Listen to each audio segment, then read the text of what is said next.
ही main road है उसकुतार खां हिते ईंदव। ही मथे थोड़ो चढ़ाई वारो रस्तो आहे ऐं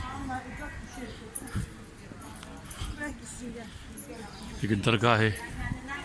अॼु दरगाह जो तव्हां दीदार कराईंदा।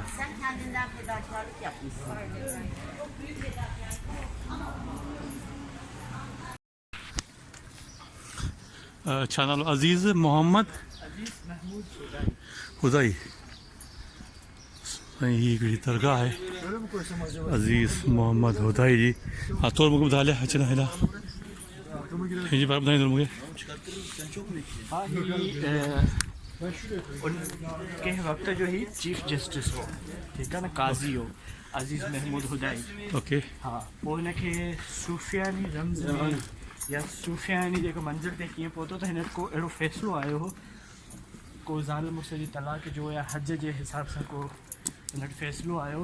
उन खां पोइ हिन जो जेके आहिनि रूहानियत सूफ़ीअ जी तरफ़ जेको दरवाज़ा खुलिया ऐं हिन नाले चवंदा आहिनि जेको रिवायत में आहे त हिन जी जेको ज़ियारत करे थो न उहो करे समुंड में कोन ॿुधंदो। हा मरण खां पहिरीं हुनखे तौबा न थी तंग दस्ती या तंगी उन माण्हू वटि कोन ईंदी। अच्छा हिन ते कंस्ट्रक्शन जो कमु पियो हले। सही। दोस्तों असांजो हिकिड़ो बुज़ुर्ग इस्तेमाल में एशिया साइड में उसकुदार सां लॻोलॻि आया आहियूं हिते। अॼु तव्हांखे दीदार कराईंदा हिते जो।